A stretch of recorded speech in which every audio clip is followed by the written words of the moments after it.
Hello friends, welcome to my channel Shanikas creation. সকলকে very good morning. সকালে কেমন আছে? আশা করি সবাই ভালো আছে, আমিও ভালো আছি। এই সকালবেলার ওয়েদারটা দেখে তো আরও ভালো লাগলো, আর এত সুন্দর জিনিস দেখে তো সবাই আরও ভালো লাগবে আই থিঙ্ক।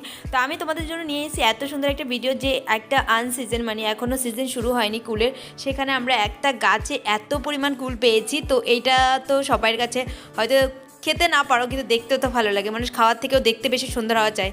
তো আমি রোজ সকাল আমরা আম্বেদকর মাঠে দৌড়াতে যাই, সেখানে আমাদের এক্সারসাইজ করি, কারণ এইটা হচ্ছে বাণীপুর চৌমাথার পাশে আমাদের যে আম্বেদকর মাঠটা, সেখানে বিআর আম্বেদকর মাঠ, সেখানে আমরা যাই। তো অনেকদিন ধরে দেখছি গাছে কুল হয়েছে, বাট কেউ আমরা খাচ্ছি না, কারণ সামনে সরস্বতী পুজো না শেষ হতে আমরা কেউ কুল খাই না।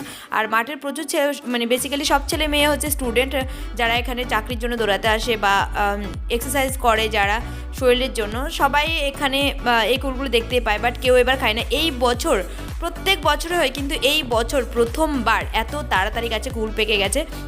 তো অনেক দিন দেখছি, বাট আমরা কেউ নিচ্ছি না। তো আজকে হঠাৎ এতটা ইয়েলো ইয়েলো দেখে মাসিমণি বলছে যে চল আজকে আমরা কুল পারবোই, তো খাই বা না পাই খাই, মানে মাসিমণিরা তো খেতে পারবে। তো সেই জন্য আমি তাদেরকে ছিঁড়ে দিচ্ছিলাম, বাট এত পাকা পাকা কুল দেখে কার না জিভে জল আসে। হ্যাঁ, অবভিয়াসলি কুলগুলো খেতে অনেক ভালো ছিল। হ্যাঁ, তবে আনসিজন তো একটুখানি কষ টাইপ মতো ছিল, বাট খেতে ভীষণ ভালো। আর এটা তো নুন আর লঙ্কা দিয়ে খেলে আরও বেশি ভালো লাগবে।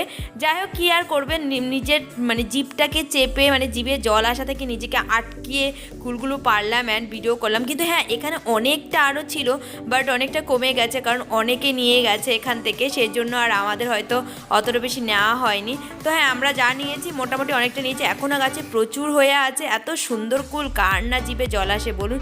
তো আমি পেরে সব কয়টা মাসিমণিকেই দিলাম, কারণ আমি খেতে পারবো না, এইটা হচ্ছে আমার দুঃখের বিষয়। বাট অনেক সুন্দর, গাছে এত সুন্দরভাবে রয়েছে না কুলগুলো, জিভে তো জল আনার মতো, একদম দেখেই বোঝা যাচ্ছে পুরো গাছ পেকে আছে। অ্যান্ড অবভিয়াসলি আমি যখন ফেসবুকে বা হোয়াটসঅ্যাপে স্ট্যাটাস দিয়েছিলাম ফটো তুলে, তখন সবাই বলছে কোথায় কোথায় এত সুন্দর ধরেছে, মানে সবাই লিটারালি সবাই জিভে জল চলে এসেছে, এরকম একটা অবস্থা হয়ে গেছে। তো আমি এইটা বিলিভ করি যে তোমরা যারা দেখছো তাদেরও হয়তো জিভে জল চলে আসে এই আনসিজনে এত কুল দেখে। আর কুল মানে তো একটা মেয়েদের ইমোশন, ও ভাই আর কিছু বলার নেই, দারুণ ছিল কুলগুলো। কারো যদি এখন থেকে খেতে খুব ইচ্ছে করে যে না আমার পুজোর দরকার নেই বা আমি খাবো, তো অবশ্যই তোমরা আম্বেদকর চলে আসো, হাবড়া বাণীপুর বিআর আম্বেদকর মাঠ, সেখানে অবশ্যই পেয়ে যাবে এই সময় এত সুন্দর কুল। সকালবেলায় মাঠে গিয়ে এত মনটা ভালো হয়ে গেল এই কুলকে দেখে। আর সেকেন্ডলি হচ্ছে বাড়িতে এসে আরও বড় জিনিস দেখে আরও খুশি হয়ে গেলাম। বাড়িতে কী সুন্দর একজন অতিথি পাখি চলে এসেছেন, সেটা হচ্ছে কি এই টিয়ে পাখি, একে বলা হয়তো বন্য টিয়ে বলা হয়। তো ও খুব উইক হয়ে পড়েছে। আমাদের পাশে একটা কামরাঙা গাছ আছে, যেখানে এরা রোজ ফল খেতে আসে, মানে কামরাঙা খেতে আসে।